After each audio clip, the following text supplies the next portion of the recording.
வானில் தெரியும் அபூர்வ நிகழ்வு 6 கோள்களின் அணிவகுப்பை பொதுமக்கள் உற்சாகத்துடன் கண்டு ரசித்தனர்.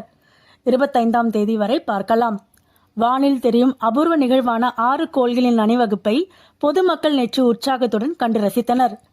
சூரிய குடும்பத்தில் உள்ள கோள்கள் சூரியனை மையமாக வைத்து சுற்றி வருகின்றன. இதில் அபூர்வ நிகழ்வான சில கோள்கள் ஒரே நேர்கோட்டில் சந்திக்கும். அதுபோன்ற அரிய நிகழ்வான வெள்ளி, வியாழன், சனி, செவ்வாய், நெப்டியூன் மற்றும் யுரேனஸ் ஆகிய 6 கோள்கள் நேற்று ஒரே நேர்கோட்டில் அணிவகுத்தன. அந்த அபூர்வ காட்சியை பொதுமக்கள் காணும் வகையில் சென்னை கோட்டூர்புரத்தில் உள்ள பிர்லா கோளரங்கத்தில் நேற்று மாலை 6 மணி முதல் இரவு 8 மணி வரை சிறப்பு ஏற்பாடு செய்யப்பட்டிருந்தது. அணிவகுக்கும் கோள்களை காண 3 தொலைநோக்கிகள் அமைக்கப்பட்டிருந்தன. ஏராளமான பொதுமக்கள் குழந்தைகளுடன் பிர்லா கோளரங்கத்திற்கு வந்து வானில் நிகழ்ந்த அதிசய நிகழ்வை நீண்ட வரிசையில் காத்திருந்து தொலைநோக்கி மூலம் கண்டு ரசித்து மகிழ்ந்தனர். வெள்ளி, வியாழன், சனி மற்றும் செவ்வாய் ஆகிய கோள்களை வெறும் கண்களாலும் தொலைநோக்கியாலும் பொதுமக்கள் கண்டு களித்தனர்.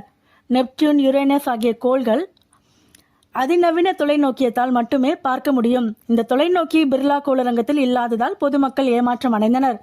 இந்த அபூர்வ நிகழ்வை கண்ட பொதுமக்கள் தங்கள் மகிழ்ச்சியை கொண்டனர்.